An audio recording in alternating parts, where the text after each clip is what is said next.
Hello students and welcome to my YouTube channel. So आज मैं आपको बताने वाली हूँ इंस्पायर स्कॉलरशिप के बारे में, किस टाइप से आप इस स्कॉलरशिप को अचीव कर सकते हैं और इसकी क्या एलिजिबिलिटी है, कितना अमाउंट जो है गवर्नमेंट आपको पे करती है इसमें। सो ये मैं पूरा इस वीडियो में बताने वाली हूँ। सबसे पहले इस स्कीम के बारे में बात कर लेते हैं, इस इनिशिएटिव के बारे में। सो ये जो स्कॉलरशिप है, ये scholarship for higher education SHEB बोलते हैं। मीन्स यदि आप साइंस में हायर एजुकेशन को परस्यू करना चाहते हो तो बेसिकली स्कॉलरशिप आपके लिए बहुत ही हेल्पफुल होगी। इंस्पायर जो है बेसिकली क्या रेफर करता है, innovation in science pursued for inspired research. So ये इसका जो है फुल फॉर्म है। एंड ये जो इनिशिएटिव है वो ministry of science and technology का जो डिपार्टमेंट है, department of science and technology, उसका ये इनिशिएटिव है कि किस तरीके से साइंस में जो बच्चे या साइंस में रिसर्च परस्यू करना चाहते हैं या फिर साइंस में ग्रेजुएट पोस्ट ग्रेजुएट भी परस्यू करना चाहते हैं तो वो किस टाइप से इस स्कॉलरशिप के हेल्प से वहाँ पर बहुत ही अच्छा रिसर्च जो है इनोवेशन कर सकते हैं। सो बेसिकली साइंस के स्टूडेंट्स को अट्रैक्ट करने के लिए वाली जो है गवर्नमेंट का इनिशिएटिव है।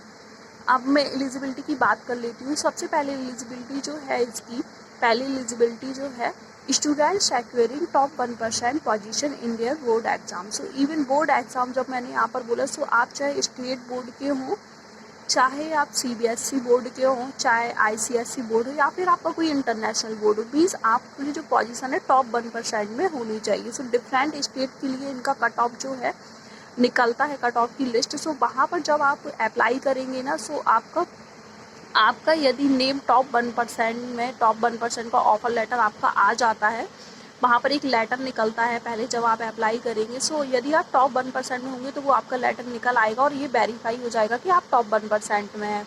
सो बेसिकली आप उसके लिए एलिजिबल होंगे अप्लाई करने के लिए।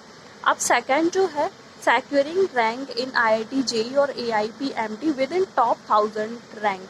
अब ये तो हमारी फर्स्ट एलिजिबिलिटी होगी। और क्या एलिजिबिलिटी हो सकती है इसमें अप्लाई करने के लिए? सेकंड जो एलिजिबिलिटी है, यदि आपका मान लीजिए आप फर्स्ट में फिट नहीं बैठ रहे हैं तो आपके पास यदि ये भी है, बेसिकली आजकल क्या होता है, 12th के बाद सारे स्टूडेंट जो हैं IIT JEE और IIT JEE का एग्ज़ाम जो है ज़रूर देते हैं या फिर AIP MT का एग्ज़ाम जो है देते हैं, वो ब्रांचेस पर डिपेंड करेगा।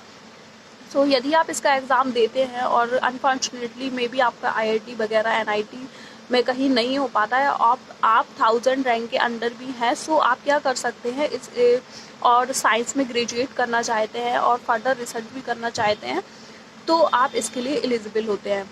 और क्या पॉसिबिलिटी हो सकती है एलिजिबिलिटी की? सो ये तो हो गया यदि आप टॉप 1% में नहीं है और दोनों ही है तो भी अच्छा है। थर्ड क्या हो सकता है और किस टाइप से आप इसके लिए एलिजिबल होंगे? स्टूडेंट सेलेक्टेड अंडर किशोर वैज्ञानिक प्रोत्साहन योजना। तो मे बी आपने स्कूल के टाइम पे कभी KVPY के लिए अप्लाई किया हो, आप उसमें सेलेक्ट हुए हों, और यदि आप परस्यू करना चाहते हैं bachelor master level courses in natural और बेसिक साइंस में, तो आप क्या कर सकते हैं, KVPY में सिलेक्ट है तो भी आप इसके लिए एलिजिबल होंगे। और क्या पॉसिबिलिटी है? एक और पॉसिबिलिटी है, यदि आप NTSE में अपने स्कूल टाइम में हो सकता है कभी सिलेक्ट हुए हो, सो आप सिलेक्ट हुए हो तो वहाँ पर उस सिलेक्शन के बेसिस पे आप इसके लिए एलिजिबल होते हैं। या फिर आपने Jagdish boss national science talent search exam जो होता है उसमें सेलेक्ट हुए हो, या फिर आप इंटरनेशनल ओलंपियाड मेडलिस्ट भी रहे हो तो भी आप क्या करेंगे, इसके लिए एलिजिबल होंगे। सो यदि आप टॉप 1% में नहीं हैं और ये सब में भी कभी आप सिलेक्ट हुए हों तो भी आप इसके लिए एलिजिबल होंगे। बिकॉज बच्चों में बहुत ज़्यादा कन्फ्यूजन रहता है इसको लेके कि यदि मैं टॉप 1% में हूँ तो ही शायद इसके लिए अप्लाई कर पाऊँगी या कर पाऊँगा। तो आप यहाँ पर इन सारी पॉसिबिलिटी को भी देख सकते हैं। यदि आप इन सब में किसी में भी फिट बैठ रहे हो तो भी आप इसके लिए एलिजिबल हैं।